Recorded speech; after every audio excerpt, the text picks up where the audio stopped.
लोकसभा चुनाव अब अपने पूरे रंग में नजर आ रहा है। एक तरफ पीएम मोदी और राहुल गांधी के बीच जमकर जुबानी जंग चल रही है, वहीं रायबरेली अमेठी में प्रियंका ने डेरा डाला हुआ है। वो पीएम मोदी के हमलों का सीधे जवाब दे रही हैं। वहीं केजरीवाल ने तिहाड़ जेल से बाहर आते ही दिल्ली में सियासी तूफान ला दिया है। वो 1 जून तक अंतरिम जमानत पर बाहर आए हैं। सुप्रीम कोर्ट ने उन्हें चुनाव प्रचार के लिए अंतरिम जमानत दी है। दिल्ली में 25 मई को मतदान है और फिलहाल उन्होंने यहां की सभी 7 सीटों पर बीजेपी को शिकस्त देने के लिए पूरी ताकत लगा दी है। बता दें कि दिल्ली में कांग्रेस और आप के बीच गठबंधन है। आप 4 और कांग्रेस 3 सीटों पर चुनाव लड़ने जा रही है। केजरीवाल ने आज कनॉट प्लेस के हनुमान मंदिर में अपनी पत्नी और पंजाब के मुख्यमंत्री भगवंत मान के साथ जाकर बजरंगबली के दर्शन किए। इसके बाद उन्होंने एक प्रेस कॉन्फ्रेंस भी की। इस प्रेस कॉन्फ्रेंस में केजरीवाल ने मोदी शाह पर ताबड़तोड़ हमले किए। उन्होंने कहा कि अगर नरेंद्र मोदी चुनाव जीतते हैं तो वो आने वाले समय में विपक्ष के सभी नेताओं को जेल भेज देंगे। उन्होंने कहा कि मुझे जेल भेजकर ये संदेश देने की कोशिश भी की गई है।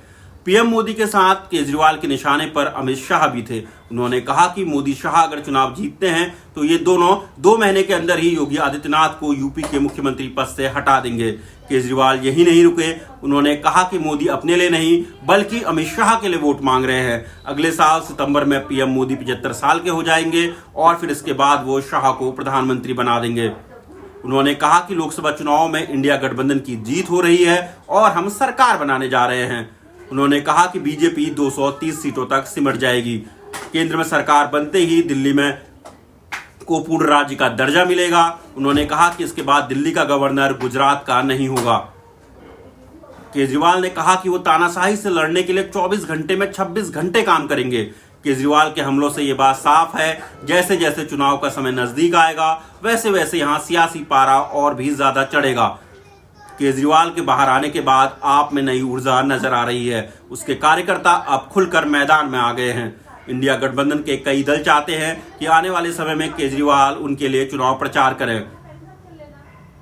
दिल्ली की 7, पंजाब की 13 और हरियाणा के कुरुक्षेत्र की 1 सीट को मिला दिया जाए तो आने वाले समय में जिन लोकसभा सीटों पर वोटिंग होनी है उसमें से 21 सीटों पर आम आदमी पार्टी चुनाव लड़ने जा रही है। दिल्ली के साथ ही अरविंद केजरीवाल का फोकस पंजाब पर भी होगा, जहां उनकी पार्टी की सरकार है और भगवंत मान मुख्यमंत्री है। बता दें कि आप और कांग्रेस पंजाब में अलग अलग चुनाव लड़ रहे हैं। यहां इन दोनों के बीच सीट शेयरिंग पर सहमति नहीं बन पाई थी। किसान आंदोलन के बाद से बीजेपी की यहां हालत काफी ज्यादा ढीली है और उम्मीद की जा रही है लोकसभा चुनाव में बीजेपी को साल 2022 के विधानसभा चुनाव की तरह बड़ा नुकसान हो सकता है। हालांकि बीजेपी की पूरी कोशिश है कि वो पंजाब में कुछ सीटें जरूर जीते। केजरीवाल आज साउथ दिल्ली और ईस्ट दिल्ली में भी रोड शो करने जा रहे हैं। कुल मिलाकर केजरीवाल ने पीएम मोदी से सीधे टकराने के लिए कमर कस ली है। कांग्रेस के साथ उनके गठबंधन की वजह से दिल्ली में फिलहाल बीजेपी को विपक्ष टक्कर देता हुआ नजर आ रहा है। पिछले 2 लोकसभा चुनाव में बीजेपी ने यहां क्लीन स्वीप किया था और आम आदमी पार्टी और कांग्रेस को एक भी सीट नहीं मिली थी। बीजेपी की कोशिश इस बार भी यहां 7 सीटों पर क्लीन स्वीप करने की होगी और इसके लिए आने वाले समय में पीएम मोदी अपनी पूरी ताकत झोंक सकते हैं। लेकिन मौजूदा हालात में ये काफी मुश्किल नजर आ रहा है। पिछली बार पुलवामा आतंकी हमले के बाद चुनाव में बड़ा फर्क पड़ा था। बीजेपी केजरीवाल पर भ्रष्टाचारी होने के आरोप लगा रही है, लेकिन जनता के मन में केजरीवाल के लिए सहानुभूति भी नजर आ रही है।